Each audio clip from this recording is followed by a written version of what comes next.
হয় বন্ধুরা, আপনারা এই যে দেখতে পাচ্ছেন আমার সহধর্মিনী কি যেন বানাচ্ছে, তা আমি এসে বললাম যে কি বানাইছো, তা করছে তোমারে কোয়া যাবে না।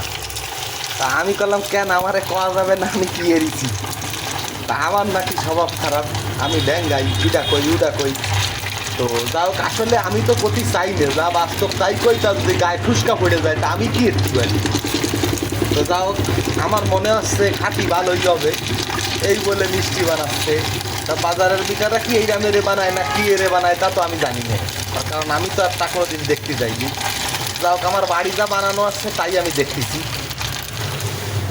যাক, আমি জিজ্ঞেস করলাম এ বাজার ভরে কি হবে, এই বাজার ভরে নাকি দুধ দিয়ে শিরা বানায় ভিজেবে। তা আমি যা বুঝতে পারতেছি তাও আসছে ঠকা ঠকা আসছে। তো যদি কোন আপনারা কিরাম ঠকা ঠকা আসছে, আমি বুঝতে পারলাম এসছে বাজারের থেকে কিনে আনলে মনে হয় আমার খরচ কম হতো। যাও, ও আবার বলতেছে এ নাকি স্বাস্থ্যসম্মত, বাজারেরটা স্বাস্থ্যসম্মত না। যত স্বাস্থ্যসম্মত সব আমাকে বাড়ি, আর যত অস্বাস্থ্যসম্মত সব বাংলাদেশের সমস্ত মানুষের। এটা কোনো বিষয় না। এই যে মিষ্টি জড়ায় গেছে তাও কোনো বিষয় না, একটা তো কিছু আসছে, আজকে জড়াই গেলে আর পরের বার হবে। তো আসলে আমি মুখটা দেখাতে চাচ্ছি না, আমার এই ভিডিওতে তার মুভির যে অবস্থা তা যদি আপনারা দেখতে পাইতেন তাহলে বুঝতে পারতেন। তো যাক, আজকে আর বেশি কিছু বলতে চাচ্ছি না, করতে চাচ্ছি না।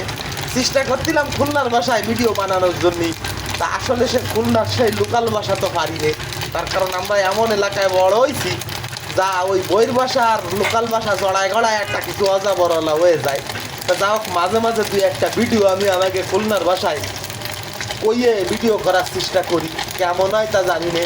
যাই হোক, আপনারাই কমেন্টের মাধ্যমে জানায় আজকের ভাষাটা কিরাম রিমিক্স হলো।